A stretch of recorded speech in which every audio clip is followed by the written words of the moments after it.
A couple weeks ago, I spent some time in Colorado, and one of my main goals for this trip was to make it different than the other trips I've been on.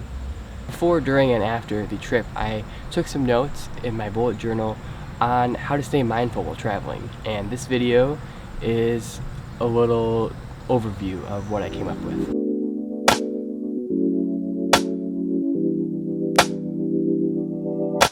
So the first tip I have is meditation.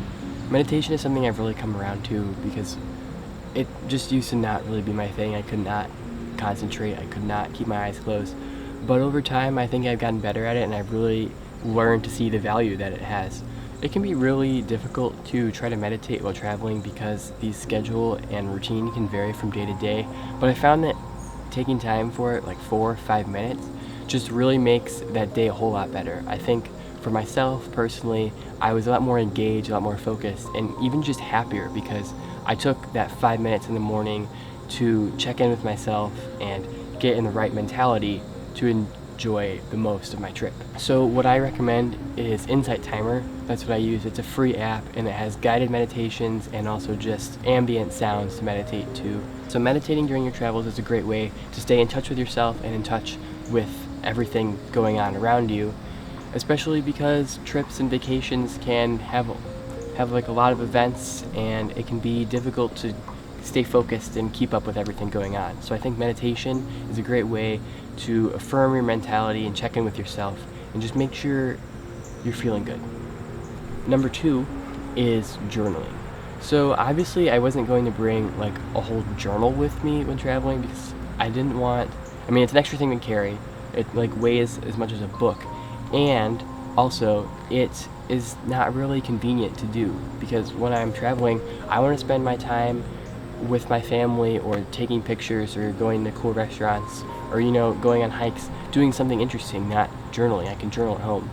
What I found with this trip is I found a compromise between that because I wanted the mindfulness and intentionality that journaling brings, but I didn't want to be carrying a big book and spending like 30 minutes a day on that. And what I found was the solution for this is to just do short entries in my bullet journal because I travel with my bullet journal to track my time and my habits and whatnot. So I decided to make a spread just for journaling about the trip.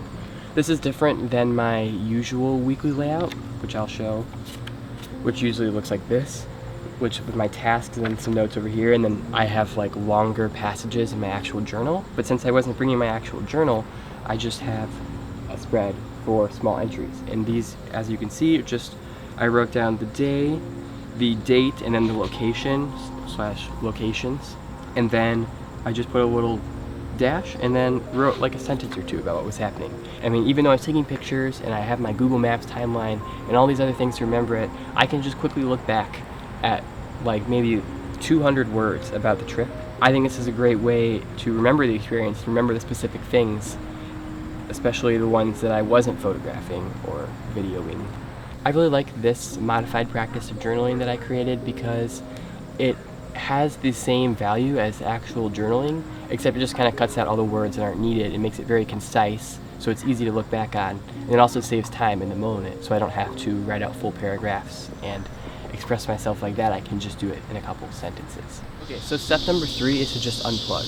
It can be really, really tempting to check social media and watch YouTube or watch Netflix or whatever, but I think that unplugging from those and just enjoying the trip for what it is a lot more valuable than what you would gain from checking social media. I personally did this on my trip to Colorado, and I was able to enjoy a lot more time with my family and a lot more time with myself because I wasn't caught up in whatever was happening at home.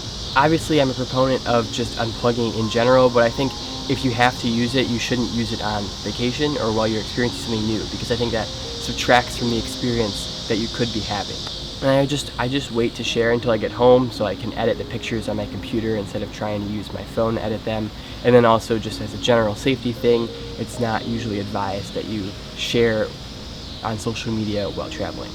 So yeah, I'm not gonna lie, I didn't do these every day. I probably meditated half the days and I did the journal entries like 3 days at a time. But I can confidently say that this is probably one of my favorite trips because of these mindfulness practices.